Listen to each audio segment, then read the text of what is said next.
Olá, amigos e amigas, estamos começando o nosso momento de estudo do compêndio da doutrina social da Igreja. Estamos vendo a primeira parte deste compêndio, onde nós temos os fundamentos bíblicos e teológicos da doutrina social. Estamos no capítulo 1 dessa primeira parte, onde temos o desígnio do amor de Deus a toda a humanidade. E nós já vimos o agir libertador de Deus na história do povo de Israel. Já vimos Jesus Cristo, especialmente o Jesus histórico, e o desígnio do amor de Deus. Estamos agora no terceiro ponto, que é a pessoa humana no desígnio de Deus. E nós já vimos os fundamentos trinitários da dignidade humana, especialmente à luz do livro do Gênesis e da antropologia teológica cristã. Já vimos que a salvação é para todo homem e para o homem todo, em todas as suas dimensões. Já vimos que o discípulo de Cristo é uma nova criatura. E agora nós vamos ver a transcendência e a autonomia, a transcendência da salvação e a autonomia das realidades terrestres. E se você tem aí o texto, você pode pegar o número 45 do compêndio, onde nós exatamente vamos abordar esta questão. Esse número 45 inicia falando do mistério da encarnação. Deus se fez humano. Deus não se disfarçou de homem. Entrou em nossa história. João afirma no seu evangelho: o Verbo se fez carne e veio habitar entre nós, tocando no mundo, entrando no mundo, o cosmos, entrando no cosmos, Deus santificou todas as coisas. Nas religiões pagãs, havia divisão entre o sagrado e o profano. Alguns lugares eram sagrados e o restante dos lugares eram profanos. Alguns objetos eram sagrados, os restantes dos objetos eram profanos. Algumas pessoas eram sagradas, o restante das pessoas eram profanas. Agora, tudo é sagrado, porque foi tocado pelo Verbo de Deus. Por isso que eu estou aqui sempre me referindo ao número 45 do compêndio, que você também pode conferir. Por isso que a encarnação nos ajuda a compreender a autonomia das realidades terrestres.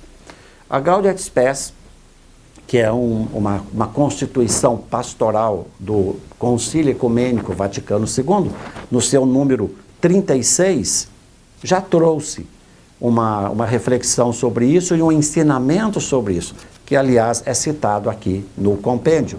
As coisas criadas e as próprias sociedades têm as suas leis e os seus valores próprios, que o homem gratuitamente deve descobrir, utilizar e organizar. Vejam, portanto, essa afirmação da Gaudium et Spes. As realidades terrestres, as sociedades têm as suas leis, que o homem deve descobrir. Por exemplo, a ciência vai descobrir as leis que estão por trás dos fenômenos que acontecem na natureza. As sociedades têm também as suas leis próprias do agir, que o cientista social vai descobrindo. Portanto, as realidades terrestres têm essa legítima autonomia. Tal exigência de autonomia é plenamente legítima, corresponde à vontade do Criador. Por exemplo, a política e a religião. Ela tem a sua legítima autonomia. A política tem a sua legítima autonomia. Nós não queremos uma política cristã, assim como também nós não queremos uma religião política. Cada uma dessas realidades tem a sua legítima autonomia. O Estado é laico, mas não é ateu. Deve o Estado favorecer, proteger todas as formas de manifestações religiosas, sem se submeter a nenhuma delas. Nós não temos um Estado cristão. Aliás, o Estado tem a sua autonomia. Ele não pode se submeter a uma religião. Mas simplesmente um Estado, com a sua Constituição, com o seu parlamento, com as suas instituições republicanas, que devem caminhar dentro de uma ética, buscando o bem comum, favorecendo a justiça social. Então vejam essa autonomia das realidades terrestres. O número 46 vai dizer que não há conflito entre Deus e o homem. Não há conflito entre Deus e o homem. No entanto, afirma o número 46, se por autonomia do temporal se entende que as coisas criadas não dependem de Deus e que o homem pode usá-las do jeito que ele quiser, independentemente do Criador, então não é esse tipo de autonomia que nós aceitamos, como diz a Gaudium et Spes.